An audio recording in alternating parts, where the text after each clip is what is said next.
Oh, I hope you have a nice and peaceful mind now that is not distracted by the worldly concerns, so we can um, together explore this wonderful Dhamma of our Lord Buddha. Yeah, so we have this essential topic before us, the topic of dukkha. Um, uh, it's really essential to the whole Dhamma project we are following as Dhamma practitioners. And even the suttas, of course, this is the frequently used term, um, central to all our endeavors on understanding reality. And sometimes when several suttas were right at the end, maybe the discussion got a bit too complicated or too um, uh, far, leading astray or whatever, and the Buddha would like to summarize it in this simple sentence. All I formally as well as now, all I teach is dukkha and the end of dukkha. So we see this is really the main concern the Buddha has in teaching people like us and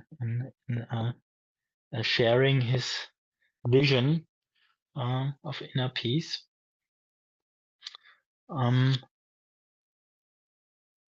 Because then there's nothing more uh, in his interest than wanting to show us how to understand dukkha and how to make it stop.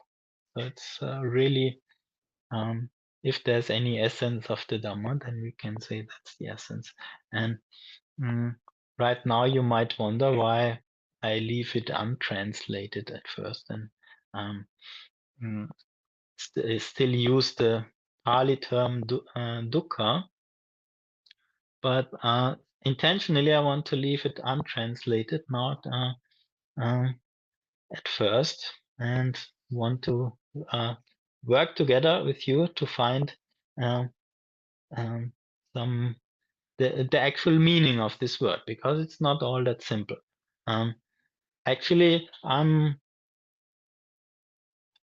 my experience, as well as my own experience as a practitioner, as well as my experience as someone who is fortunate and honored to help and guide other people in their meditation, is that this is a actually serious source of misunderstandings in the Dhamma practice, that we don't have a clear picture of what dukkha can mean in which circumstances. So the original meaning of the Dhamma can be quite misunderstood if we if we build up our practice on maybe an inadequate translation of the word dukkha. If that, just for example, most of you might be familiar with the term suffering.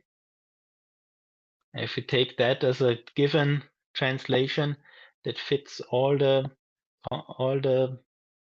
contexts and situations the Buddha is using this term dukkha, the strategy to free ourselves from this dukkha might become unclear, because as human beings, we already might have a particular own take on this word, have already from a life of experience and usage of language. We already might have charged this particular word suffering with a meaning. Now, obviously, I'm not a native English speaker, but when I hear the word suffering, I think of someone maybe crying or in pain and kind of visibly being shaken and suffering. Suffering means someone is suffering, and that's not really the full picture of what the Buddha means with this so important term dukkha. So it's crucial to concern ourselves with the correct definition of dukkha, and for that we have to look into the context the Buddha is using the term. We have to adapt to the context. If we try and yet maybe a bit of unfortunate heritage we have from the early Buddhist translators who had this vision to find one universal translation for each Pali term. That was their honorable ambition, but maybe not also useful ambition. Like if there's one word in the Pali language, wherever it appears in the text, it also has, we have to find one translation that is always in use for whatever context it is. And that can create some misunderstandings, as we will see.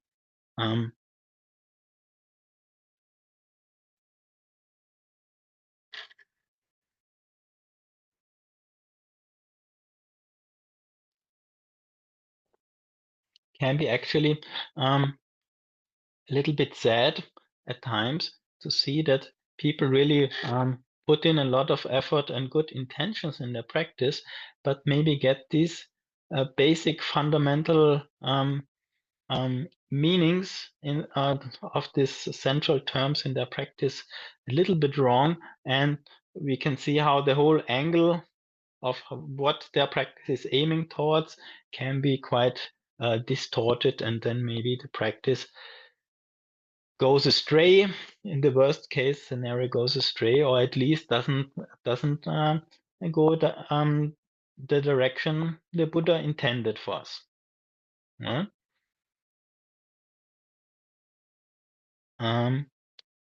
Yes, there's already some comments appearing. If you, I forgot to mention, there will be the opportunity for an exchange at the end of our meeting, and so we can, if you have anything to contribute, please remember it, maybe note it down for a later discussion. There are other translations as well, which we will talk about, just for the person who sent a note. Unsatisfactoriness is also one translation we will discuss. Yeah, but I hope we can agree that there is a certain, a specific outcome of our Dhamma practice as the Buddha intended it. In our modern times, we might think, well, everyone is finding their own path, and there's this is a liberal path of liberation, which obviously everyone can choose and find their own way of practice. But if we are interested in the original meaning of the Buddha's teachings, it's sometimes worth taking a while to reflect and analyze. And it's hardly any place where it would be more rewarding as here with our topic about dukkha. So what is dukkha? We will probe in it now in theory, but also after my little talk here, I will try to put it into practice, because that's obviously the most important part of it. But theory and practice sometimes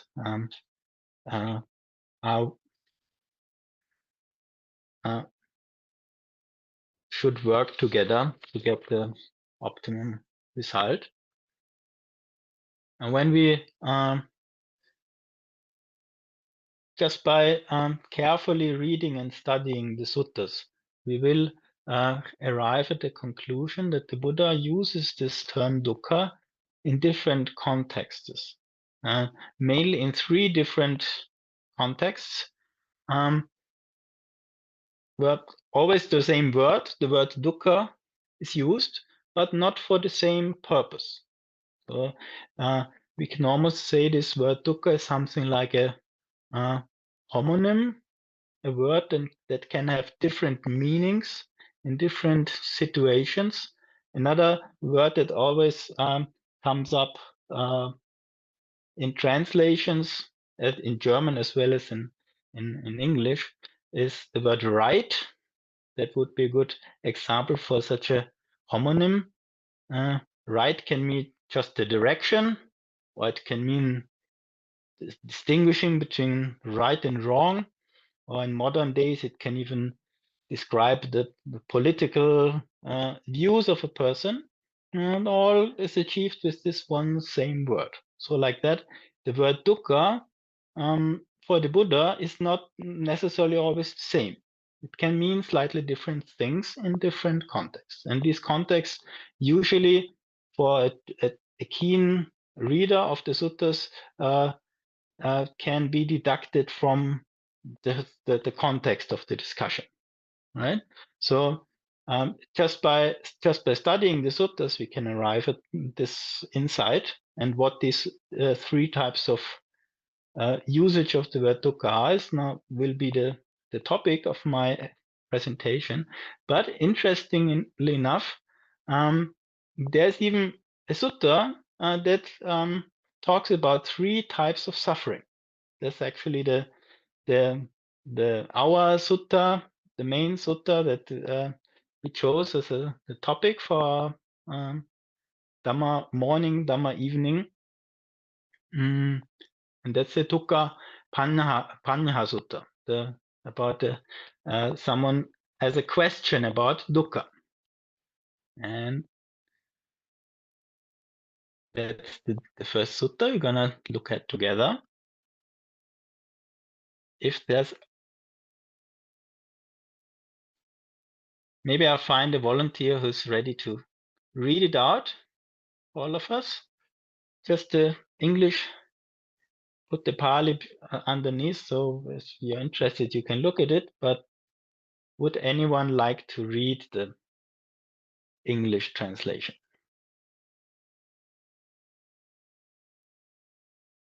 Please. I think you can just turn on your mic and start reading. Vandana Lal. Okay, thank you, Ajahn. So I start from a question about suffering. Yes, please. Okay, and then I should just read the English, right? Yes, please trust English. A question about suffering. Reverend Sariputta, they speak of this thing called dukkha. What is this dukkha? Reverend, there are these three forms of dukkha. The dukkha of unpleasant, the dukkha of constructness, and the dukkha of change. These are the three forms of dukkha. But Reverend, is there a path and a practice for completely understanding these forms of dukkha? There is. It is simply this noble eightfold path, that is right view, right attitude, right speech, right action, right livelihood, right effort, right mindfulness, and right collectedness. This is the path and the practice for completely understanding these forms of dukkha. Yes, thank you very much for reading it out. And I have to apologize or ask my English audience whether this funny word construedness makes any sense to you. I think it's a word I just invented, but it's just supposed to mean that there's something construed about it, right? Something artificially constructed. Right? Just to make clear what the meaning of this unusual word. And now we heard about this. Basically, three types of dukkhas. In this case, not the Buddha, but the Venerable Sariputta, which is, of course, a very reliable source of information shared with us, with this particular audience he had. And we find the three types of dukkha, which I want to go through with you now. The first was dukkha. which is quite commonly agreed upon to mean unpleasant feeling, dukkha vedana, which is so we can equate it to this unpleasant feeling, or call it the dukkha of unpleasantness. And dukkha vedana is just one part of every human experience. This vedana, this feeling or sensation. The last time we talked about the 5 khandhas. If any of you were present, then I think I prefer to translate it as sensation. It's basically this emotional evaluation of the contacts we have through the 6 sense doors. There's a sound and attention drawn to the sound, and there's ear consciousness arising, and that's what we call ear contact.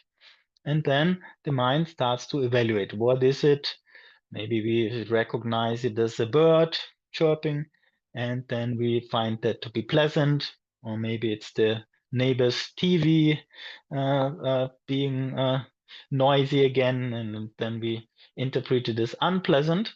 So this way of how we feel about a certain sense contact is what is meant by Vedana. And this Vedana has 3 possible grades, the pleasant, the unpleasant, and the neutral, somewhat in the middle, where we can't really decide which of it it might be. But it's not clear how we position ourselves. So that's an essential part of any experience, regardless how deluded or enlightened a person is. This is just how the human mind works, right? And this is also a basic function of the mind, without which we could not make any decisions or have any feeling of what to do next and what we prefer or like and dislike. So it's necessary part of human experience, you might say.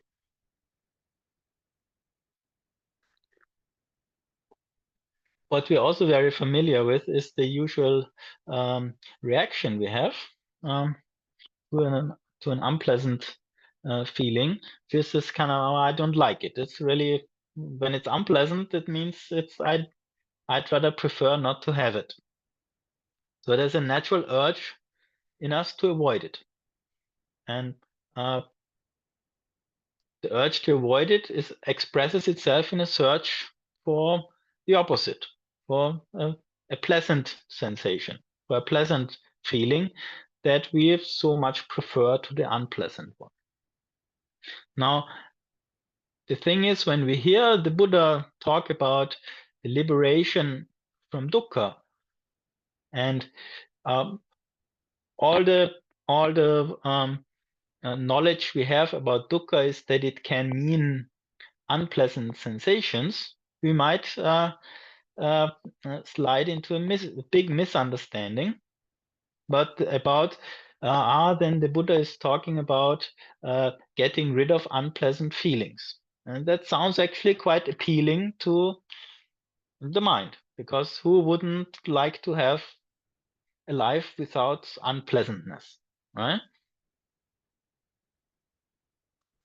So we might on misconstruing liberation from dukkha to be freedom from unpleasantness, we might imagine a purely pleasant state, at least a never again unpleasant state, and then obviously try to achieve it and get closer to this wonderful blissful state.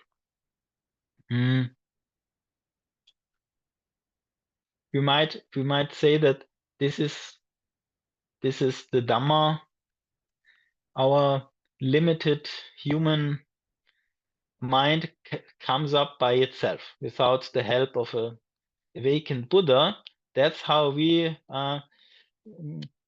invent a solution to the problem of dukkha, by thinking, dukkha is not nice. Pleasant things are nice, so let me get the good stuff.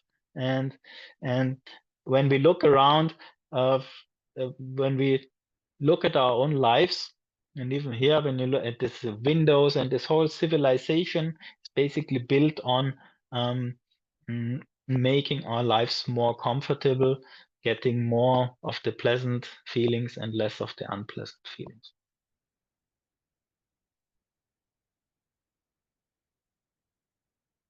So now we learned what dukkha can mean.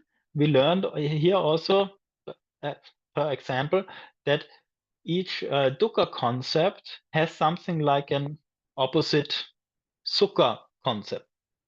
When a dukkha is the unpleasant or the suffering or the unsatisfactoriness, then sukha is the opposite. It's the bliss and the pleasant and the satisfaction of according to context.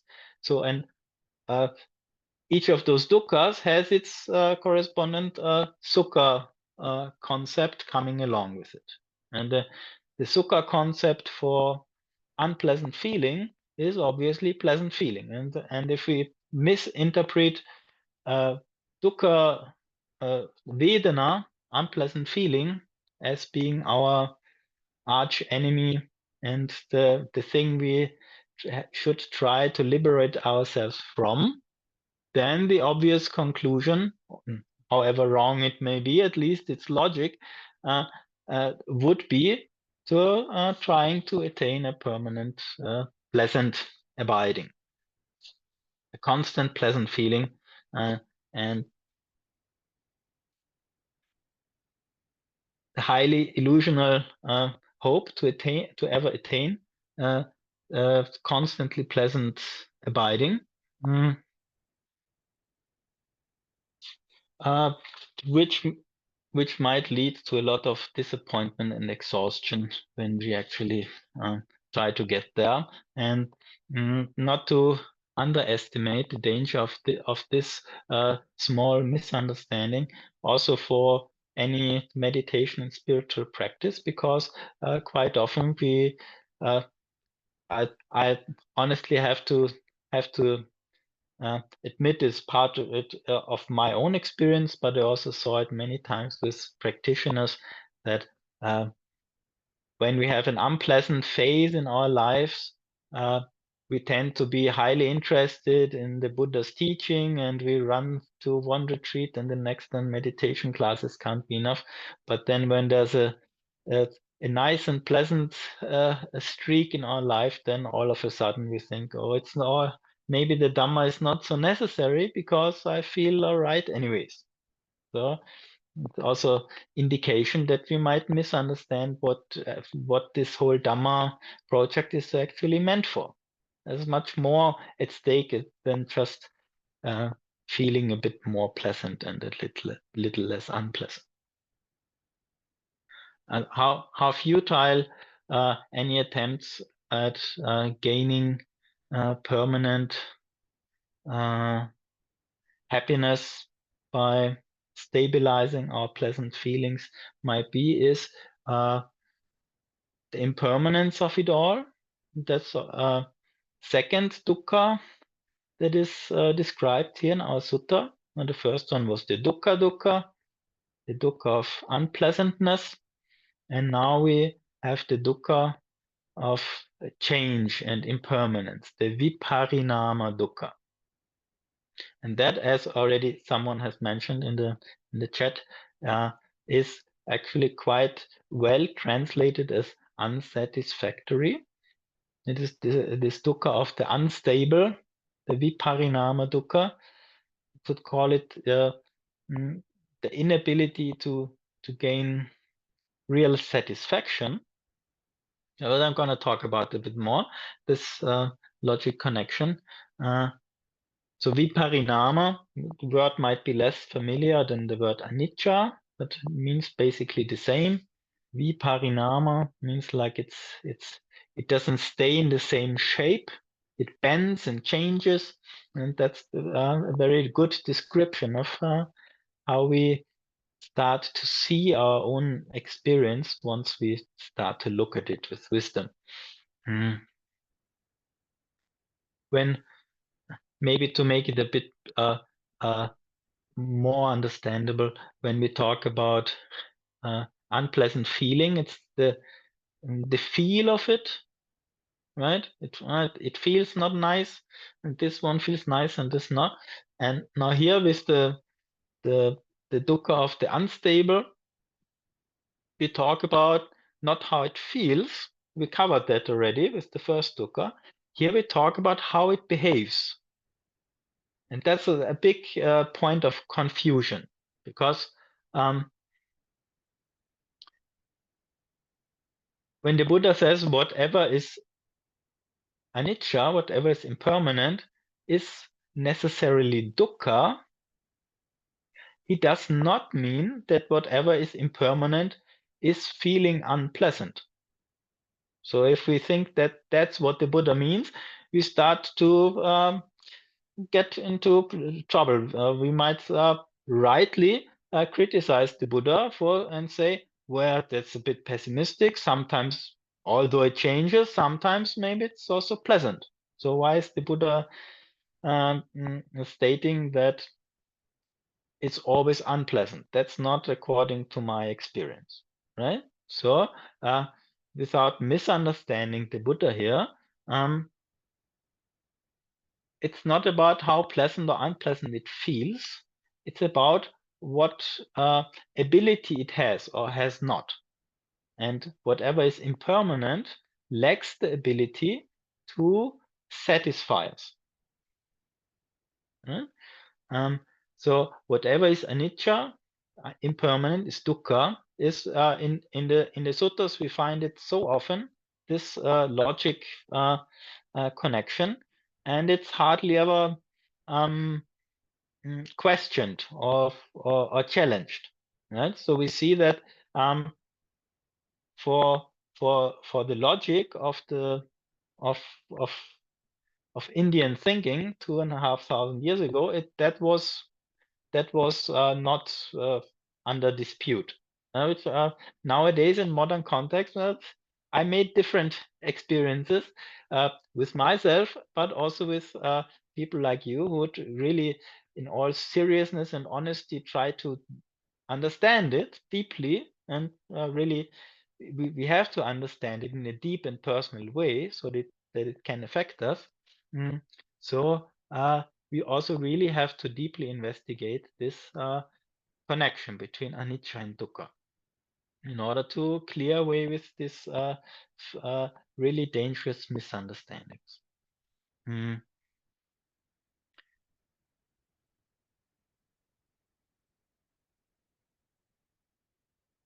So experience can be pleasant, of course, as we all know, but still at the same time, it won't be truly satisfying because it continuously keeps moving and changing on the big scale, on the small scale, and on every possible way we might think about it or we might observe it. Right? We might observe that the body changes. That's more of the big scale. And when I was 20 years old, my skin was so flawlessly beautiful, and now it gets wrinkles and specks and gray hairs here and there, and it's changing, and it's not the same as it was, and one might regret it. One might understand that having a youthful body is not satisfying because it doesn't last. You can't rely on it. And sometimes I had personally sometimes the feeling that especially people who might strongly identify with their beauty, maybe some Hollywood actors or actresses to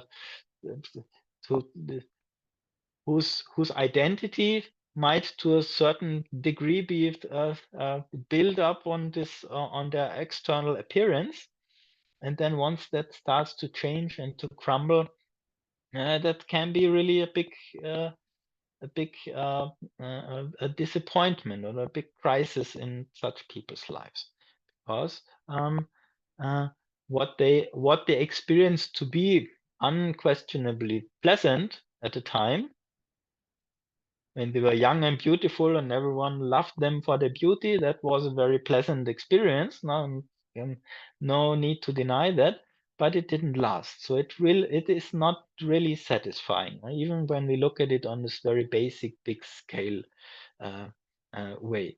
And it becomes all the more true when we narrow down our focus, get into a more microscopic view of impermanence as being part of our experience every moment we are alive and conscious. Right? Because every moment while we think and breathe and feel and whatever is part of our experience, even right now in this moment, it cannot last. It has to change and turn into a next present moment and the next present moment. And we, however much we try to get something out of it, it will always change and become otherwise. So there's no staying the same, no true rest in this forced movement that our experience simply is. We have to move on from moment to moment. No one's asking us whether we want it that way or not. It's just happening, right? So there's this unsatisfactoriness of impermanence in each and every moment of our living experience, which takes a bit more patience and more clarity of view to start to see and realize and understand. So, but that's part of our work here in the Buddhist practice. No one said that understanding what dukkha is obvious and given. So we have to earn this clarity by investigating. And this connection between anicca and dukkha is actually quite important. Sometimes, especially in our modern Buddhist practices, it's sometimes a bit confused, maybe, or neglected, because we might think there has to be a positive outcome of witnessing change in my vipassana meditation. So easily that it gets a spin off this flow of impermanence, and we just flow along with it, and then it's all right. But maybe it's not all that simple, right? We can, if we are daring enough, we can challenge this easy access to peacefulness, and take the Buddha a bit more serious when he talks about the unsatisfactoriness of suffering, and also the importance of understanding that. Right? There's some of my German and Austrian friends also joined in, might already know the quote that's coming now. It's one of my favorite quotes from one of my favorite Buddhist writers. He's from the last century already. It's called Paul Dahlke, at least in the German-speaking world, famous, well-known, one of the pioneers of German Buddhism. And he put out this very interesting statement. I tried my best to put it in English. So let's see how it works. So his statement exactly to this connection of anicca and dukkha as unsatisfactory. So the completeness of our liberation will depend on the completeness of our understanding of the fact that what is impermanent is dukkha.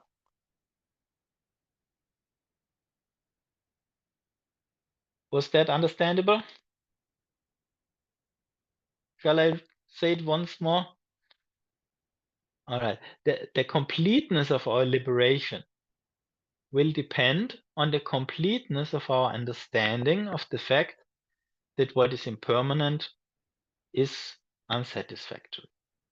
Right? If our understanding of this unsatisfactoriness of the impermanent is not complete, our liberation will also not be complete. For the simple reason that this understanding of the dukkha, of the impermanent, is one of the big arguments for our letting go of grasping and identifying with these impermanent experiences. Right? Seeing the disadvantage of the impermanent, our mind readies itself to let go of it.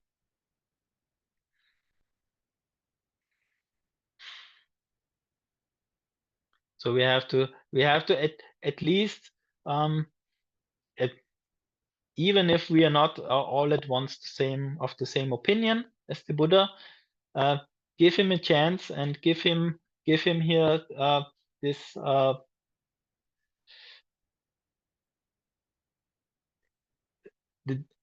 the depth of this interpretation. The Buddha is posing that not lasting satisfaction is no real satisfaction at all.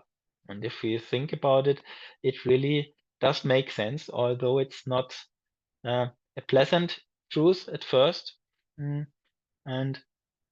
But it reflects very well this unbelievably refined spiritual palate or taste of an awakened being. That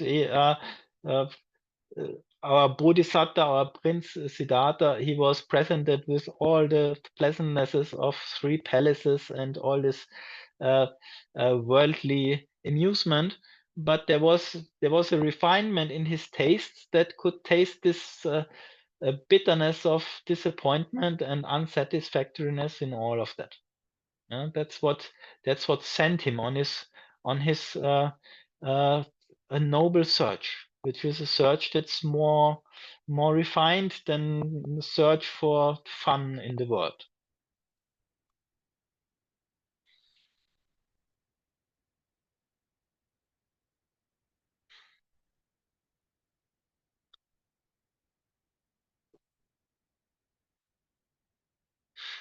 Then there's also a very important trap of misunderstanding concerning this topic. Now, once we accept the unsatisfactoriness of the impermanent, we obviously will want to find a solution for this unsatisfactoriness. And then there's this big seemingly logical but fatal attempt to transform that which is impermanent and unsatisfactory into something that is permanent and satisfactory. That seems the obvious exit. Well, then let me find something that's not impermanent and therefore not unsatisfactory. And we can't count how many religious and spiritual ideas in this world work with this basic logic. I think it's quite understandable that all around the world, people with a certain gift for spirituality, with a certain refinedness of their spiritual taste, start to understand that the normal sensual world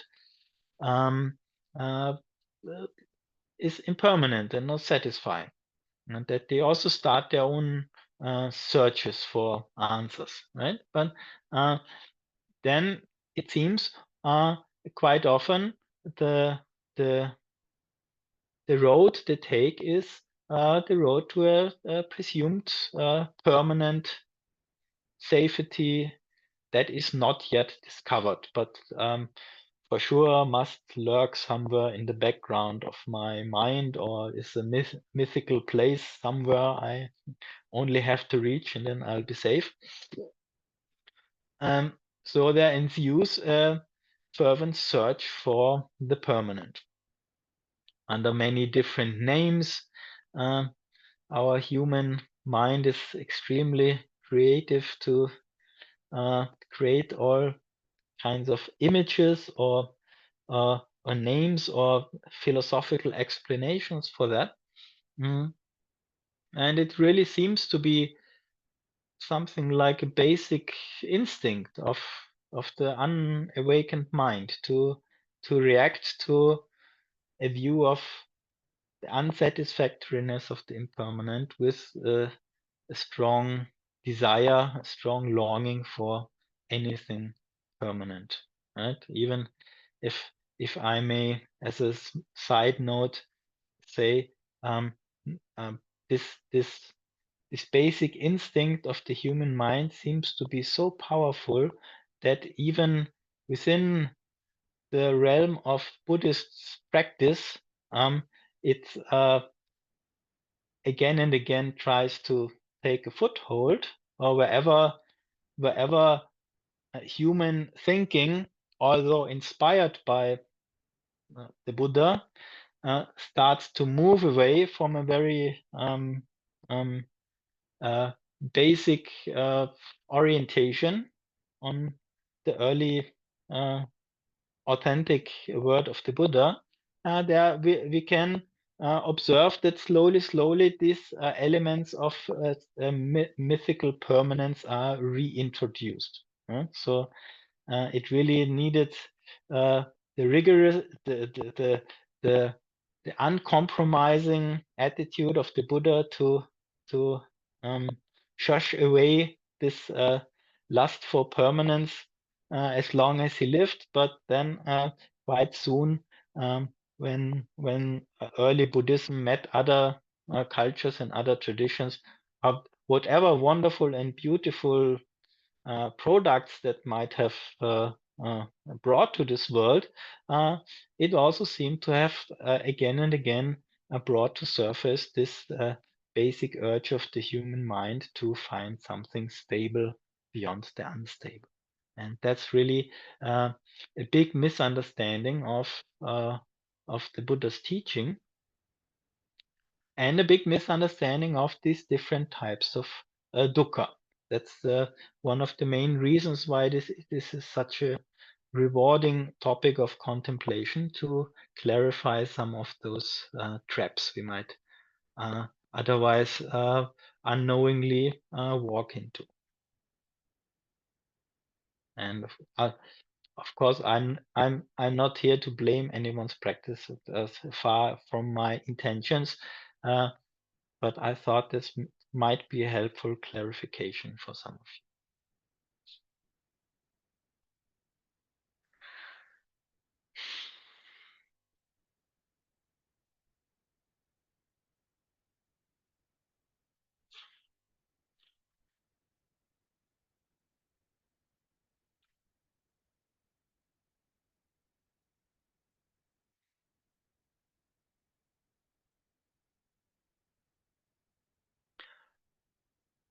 Just one last point on that topic is that we see this is a very good example on for what the mental bias can do to our meditation practice. Because if we have this bias of wanting to find something permanent,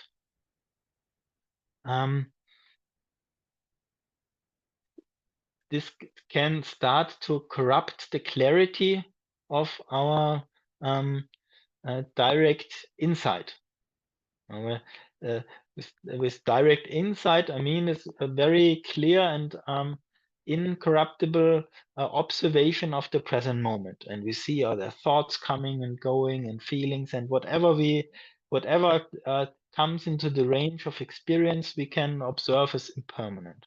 But then there must be a certain point where the bias of this wish of finding something permanent kicks in and excludes a certain part of our experience. We create a small sanctuary, put a certain perception around it, like coat it into something, into like this waterproof bubble, and refuse our direct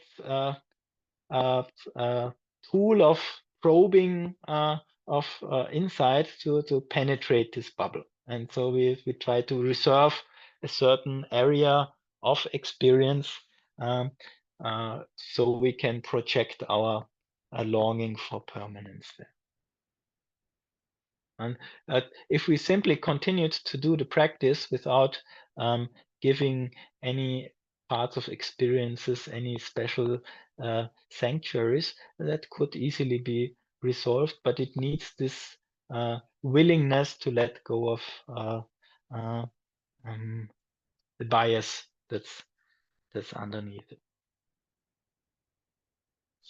There's one quite funny simile the Buddha is giving about a young man who's in love with the most beautiful girl in the country.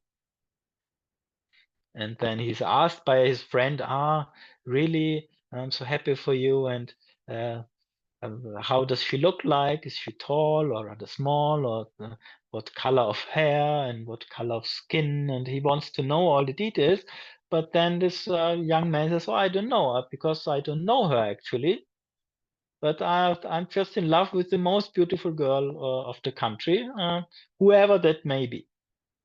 Right? So he is not in love with any actual real girl, but in love with this abstract idea of one must be the most beautiful, and that's the only one I desire. And so being in love with the permanent is actually quite similar. We have some abstract attributes which we project onto something, but we don't really know it.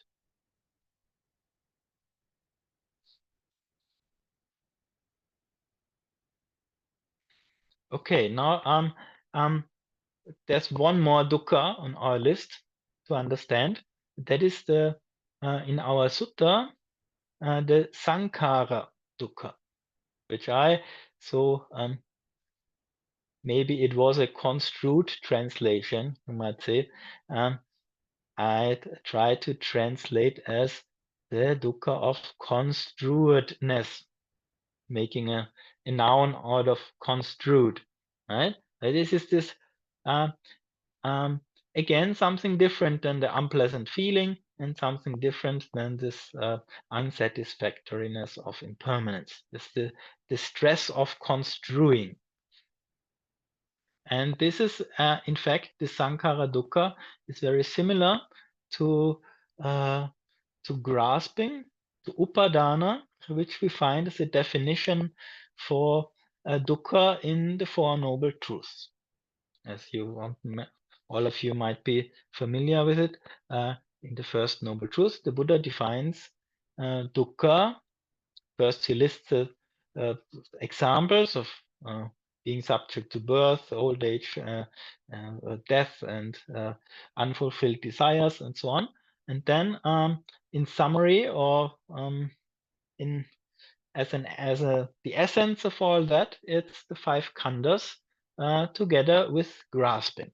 The five khandhas in the mode of grasping is the basic definition of dukkha in this Four Noble Truths context. And we see that's something, again, completely different to just feeling unpleasant or to having to bear with impermanence. This is made by grasping.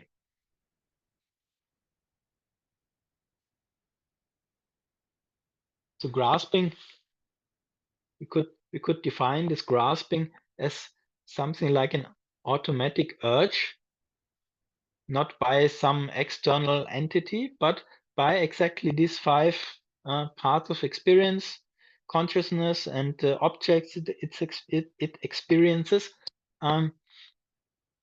the automatic urge of the part of our experience to cling to each other and to create a sense of identity by this clinging. So it's that they try to create something more compact, more real than it actually is just by and of itself. Now this, interestingly enough, this mental behavior is not something that's under our direct control. We can't just right now decide whether we want to grasp or not, right? Because the causes for this grasping to occur is not whether we want it to occur or not. If that were the reason, we could just wish it away and be happy ever after. But it has deeper causes than that. These deep causes are our mental conditionings and our ignorance, basically. This avijja as the driving force behind the behavior of an unawakened mind. So we are, as long as we are not liberated, ourselves from the influence of ignorance, we are forced to live with this frustration of wanting to grasp something where there actually is nothing to hold on to, where there's no one to be able to hold on to. Why? Because anything we possibly ever experience is impermanent and not satisfactory.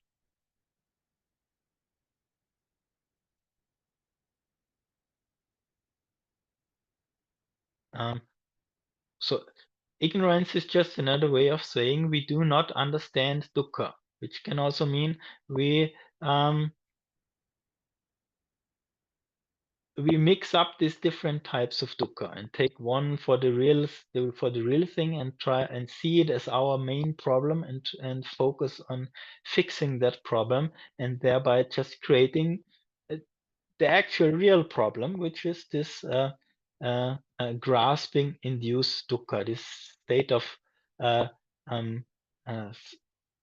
stress, this state of forced mental behavior of trying to accumulate and possess and identify, which often we might be completely ignorant of.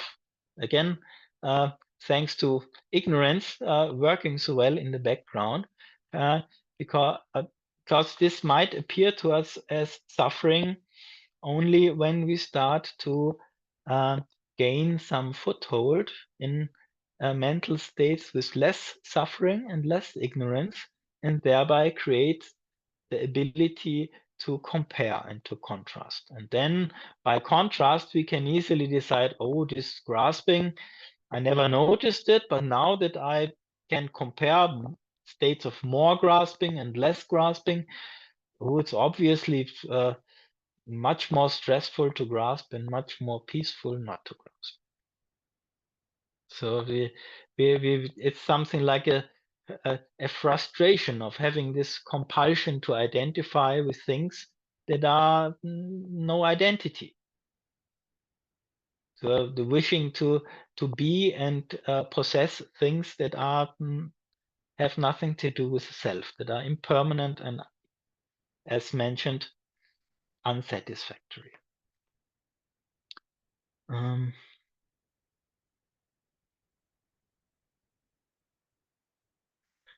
Are you still? Is there still an appetite for more? Shall we go on? Because I have an interesting other sutta just to prove my point a little bit. It's just a small fraction of the Parileya Sutta, which shows this similarity of sankhara, this construedness, and upadana, the grasping. Anyone like to read for us? Please, Christine, brother, I guess. Please. Okay. Can you hear me? Yes. All right, good. they regard corporeality and the other four khandha as a self, or corporeality as the possession of a self, or corporeality as part of a self, or a self as a part of corporeality. Rupa, oh, I'm not supposed to read this. Okay. But that regarding is just a construedness. And what's the source, origin, birthplace, and inception of that construedness? When an unlearned ordinary person is contacted by feelings, born of ignorance tainted contact, craving arises. That construedness is born from that. Yes. Thank you very much for reading. So this is basically, if we analyze that through the lens of a dependent arising, just another way of saying identity view. This view that the parts of our experience have anything to do with the self is the same as grasping, because what we hear here is that ignorance tainted contact leads to a feeling. This feeling leads to a craving, and this craving, usually in the context of dependent arising, would lead to grasping. But here we hear that it leads to construedness, which is then the driving force behind the mind construing an identity out of these five khandhas. So just to bring it closer together, this suffering of the compulsion to construe an identity out of fleeting, passing parts of experience. So now the big understanding can dawn that to understand this dukkha and this dukkha of construing, and to remove its cause, this ignorance-induced craving, that's actually our direct goal in the Dhamma practice, right? And how do we accomplish that? By seeing the undesirable nature of grasping, since on the one hand, it itself creates this stress, and on the other hand, it is never successful, because whatever it attempts to grasp at and cling to is unsatisfactory material that's impermanent and therefore not ready to make us happy.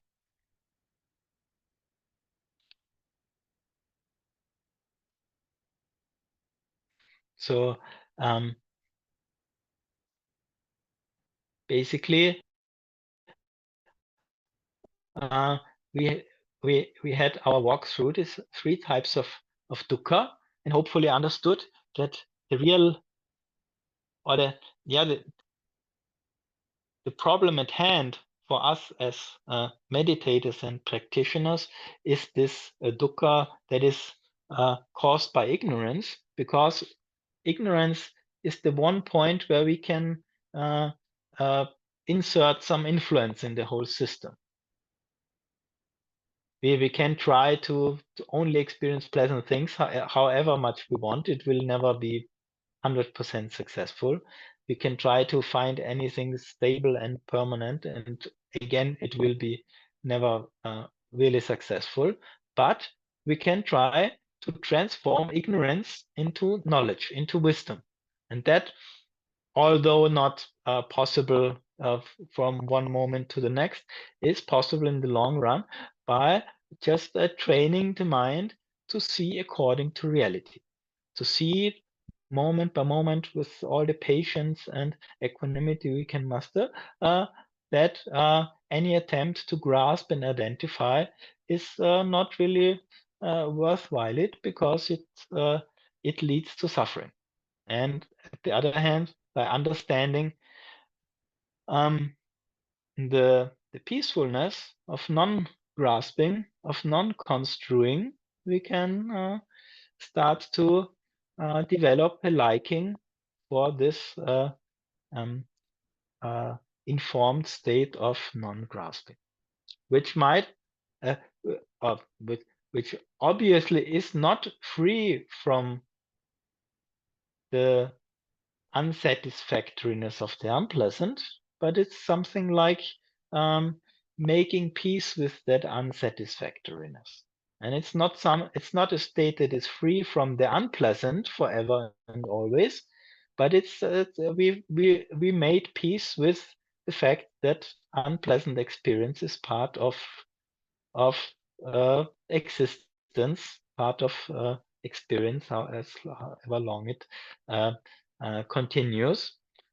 And the other hand, of course, if we take it to the context of rebirth, then we find that by eliminating the suffering, the stress, the dukkha of grasping, will lead to a complete cessation of the other two dukkhas as well, by finally appeasing and letting extinguish this samsaric existence altogether. So let me close with one of my favorite quotes of the Buddha. Etang santang, etang panitang, yadidang sabba sankara samato, which means this is peaceful, this is exquisite, namely the calming of all compulsions to construe.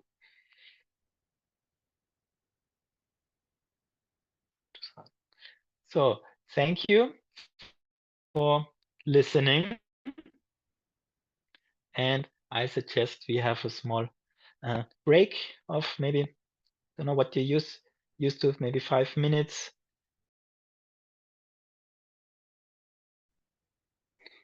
If you have anything on your mind you want to share with us or ask on our topic of these different dukkhas, then please feel free just to unmute your mic and start talking. Please, Vandana. Thank you, Bhante, for your teachings. It's always a good reminder to come back to the Four Noble Truths of suffering first, on the first one. Yeah, I just like to share something, my own experience. So when I came to Buddhism 5 years ago, a lot of suffering, personal suffering. And then I saw Buddha as a doctor giving me some medicine for that suffering. So I started, I just turned toward meditation, and the meditation was so helpful for me. Then slowly the blissful experiences start to happen, and then mind started becoming very calm. And now I can see the insight started coming of why the suffering is arising. The causes of suffering are coming because of my clinging and craving. And controlling nature. So for me personally, then I started listening to Ayya Khema and Ajahn Brahm's Jhana. Oh, I'm having those experiences now, maybe a little bit, not. Yeah, so for me personally, it worked really well for Saṁyutta and Vipassana, going side by side for me personally, because I'm not very smart into investigation right away. My mind needed to be very calm, and now I can feel it. I can see it. Yeah, thank you, Bhante. Sadhu, very good.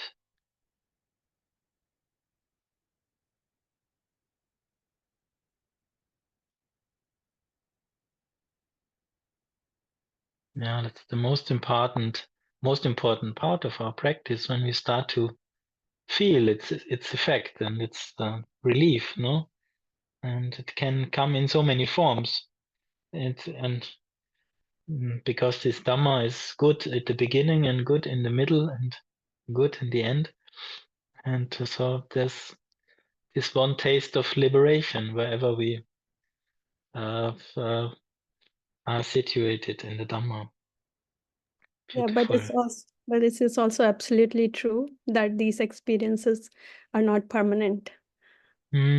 Makes me feel very happy and blissful at time, and whenever I got into any kind of suffering, I jump back to, oh, I'm going to sit and have that experience again. But this going back and forth is becoming a chore now, right? Yeah. That's, it's not really the solution to it is not. to sugarcoat it. Exactly. We have to swallow it. Even if the sugar coating helps us with swallowing, the real medicine has to go down in order to free us from this strange growth inside of our mind. This I and my feeling is like a cancer growing in our mind. Sadhu. But there's a therapy.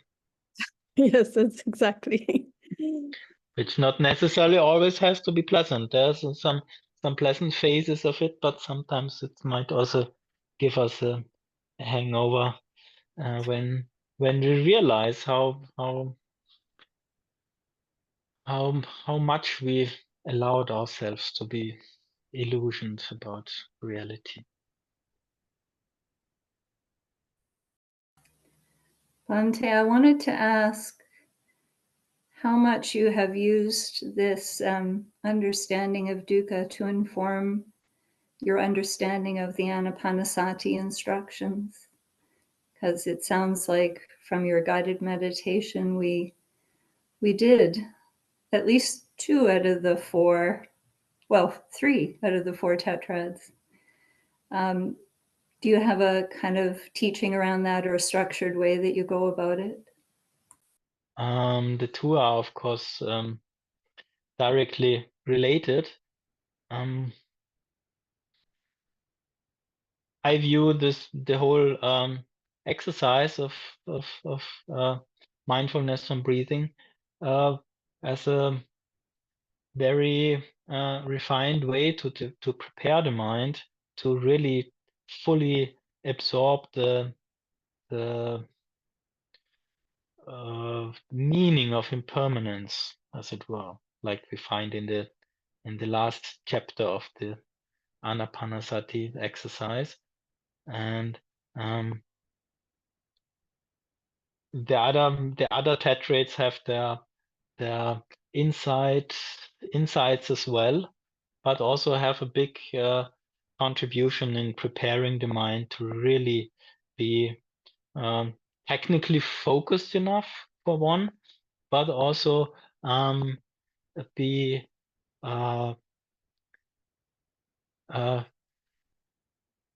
psychologically fit or psychologically unburdened enough to absorb the impacts of anicca in the right way.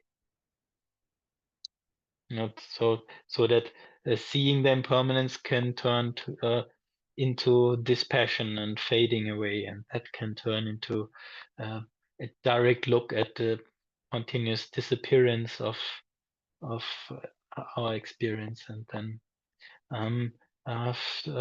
facilitating this release of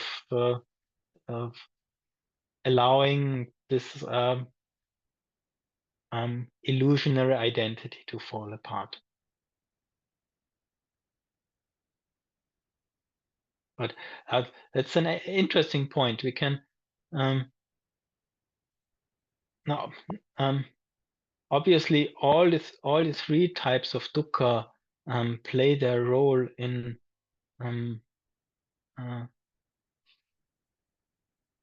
releasing our mind from this tendency to grasp and identify.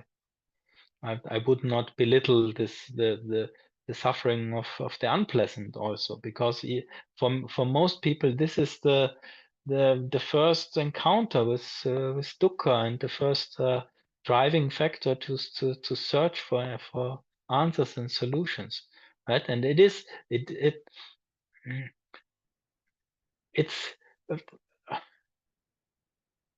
often felt as such a relief to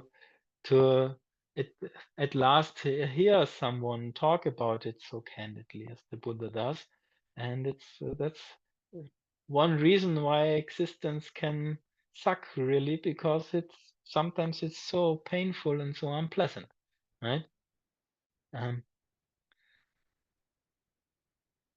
But the main arguments we try to accumulate in our growth of wisdom is seeing the impermanence of our experience and the unsatisfactoriness of that. That's one of that's the basic data we have to collect and have to allow to be absorbed in order to let go, but also to understand the suffering and the stress of identification, and bringing those two together, seeing that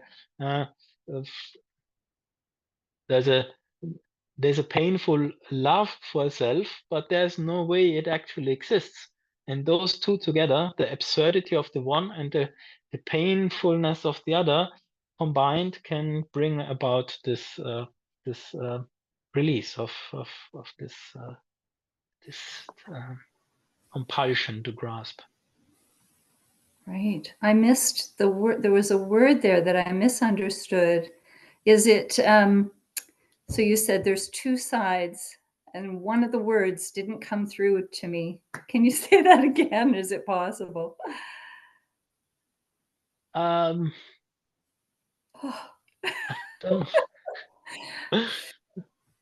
We'd have to rewind it. I know. It's hard, isn't it? Of what I just said now? Yeah. Oh, the laugh of something, but the love of, it was either love or love. The love for an imaginary self, the love for an imaginary self on the one hand, which drives our desire, but then the painfulness of impermanence on the other side, and those two collide all the time. The wish to be permanent and the inability to be permanent. That's our existential problem, dilemma. Yeah.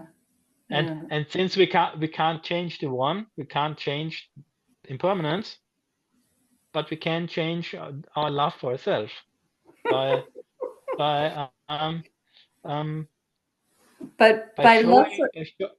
showing ourselves the disadvantages of what we love so much, and finally understanding that we love an illusion, just as this unfortunate young man is madly in love with a concept of a beautiful girl and not any real girl. Not that would be much better, maybe, but that's really painful.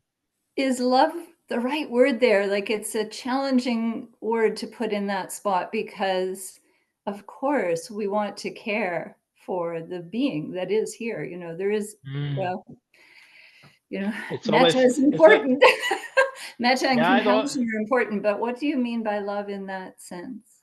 It always depends on the context, right? I can in a worldly, psychologically context, love myself, but at the same time try to, or maybe let's rather use the term metta, which is not the same as love, out of genuine kindness, do whatever I can to rid myself of this illusion of a self. As my teacher would like to quip the Venerable Nyanananda in Sri Lanka, and he liked to quip, accept yourself and reject yourself. It's just one blank space makes the whole difference. Yeah. Yes. Thank you. This is something that became clear. Why are we doing this? We follow the training because we love ourselves. Yeah, gentlemen, the training within which gentlemen who love themselves train. That struck me when I first heard it. It's in the suttas. But yeah, why would we do this? Because we care. But at the same time, you don't want that that unwise attachment to some constructed being. Okay, thank you. Thank you. Or to allow that affection then to meddle in the inside process. We can have a clear contribute the necessary work that has to be done, and for motivation and psychological healing, we can have all the metta we can master. But then when it comes to the inside process, it's also in the interest of metta not to interfere there and say, oh, but what about the beautiful self that could be? And then it's this rather serious honesty of looking at our naked experience might get watered down or be decorated with rose petals, and that's not what we need.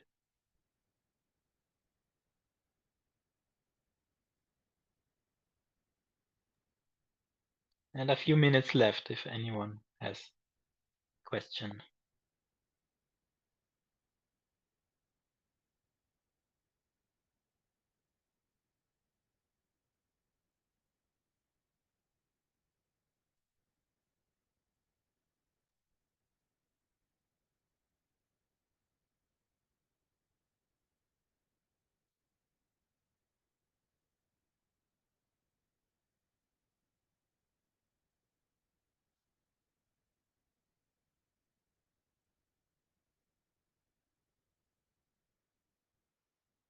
Well, and if you don't, it doesn't matter at all, because I have one more small sutta. Maybe we can read together as a farewell motto. Anyone like to read? I will. Please. Because if anyone should speak thus, without having made the breakthrough to the noble truth of dukkha as it really is, the noble truth of the origin of dukkha as it really is, the noble truth of the cessation of dukkha as it really is, the noble truth of the way leading to the cessation of dukkha as it really is, I will completely make an end to dukkha. This is impossible. Just as, bhikkhus, if someone should speak thus, having made a basket of acacia leaves, or of pine needles, or of myrobalan leaves, I will bring water or tiny seeds. This would be impossible. But bhikkhus, if anyone should speak thus, having made, oh, what happened?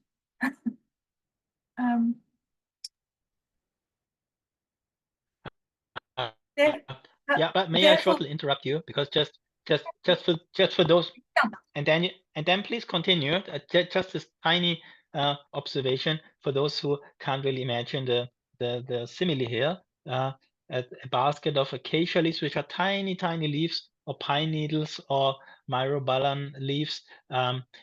You might, with a lot of craftiness, be able to maybe knit something like a willow basket or something, but it will be completely hopeless to trying to transport water or any tiny seeds in it. But in Asia, it's up to this day, and even I think in America as well as in Europe, in the countryside, there is this tradition of weaving baskets out of plant materials. But here, in the first instance, the basket that resides of this unsuitable weaving material will not be able to carry water or tiny seeds. Yes, sorry, please continue. No, thank you. Very good. Therefore, bhikkhus, an exertion should be made to understand. Please, sorry, please go on here with but bhikkhus. If anyone. Yes, but bhikkhus, if anyone should speak thus, having made the breakthrough to the noble truth of dukkha as it really is, the noble truth of the origin of dukkha as it really is, the noble truth of the cessation of dukkha as it really is, the noble truth of the way leading to the cessation of dukkha as it really is, I will completely make an end to dukkha. This is possible. Just as, bhikkhus, if someone should speak thus, having made a basket of lotus leaves, or of kino leaves, or of maluva leaves, I will bring water or tiny seeds. This would be possible. Therefore, bhikkhus, an exertion should be made to understand. This is dukkha. This is the origin of dukkha. This is the cessation of dukkha. This is the way leading to the cessation of dukkha. Thank you for reading.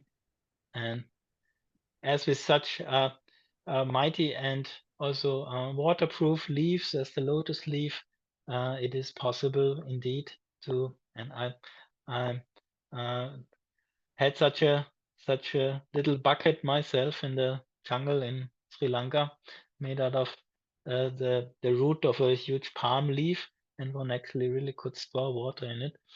So it is possible now to come back to the essence of that. It is possible by sorting out for ourselves what is really my problem, and if we have the patience and humbleness to allow ourselves to be informed by the Buddha and his infinite wisdom, we can get a completely new perspective on dukkha, on what our problem really is, and we might understand that not only the problem but also the solution to the problem lies nowhere else but directly within ourselves, not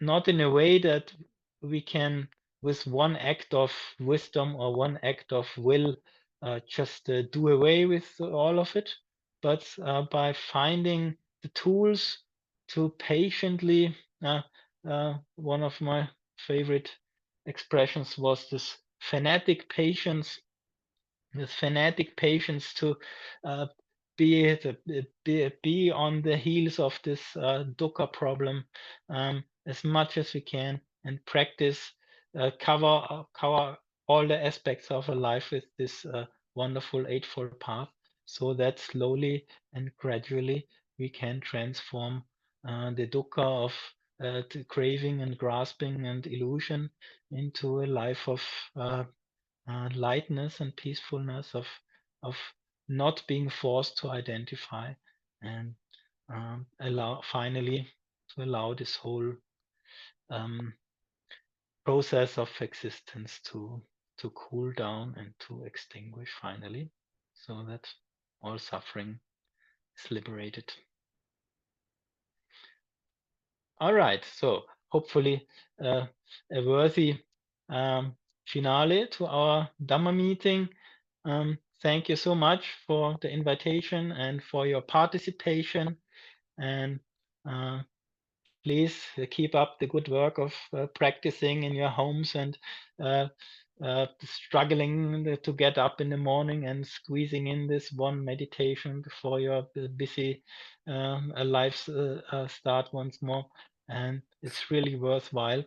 So let us wish that all of us and all sentient beings attain freedom from suffering as soon as possible.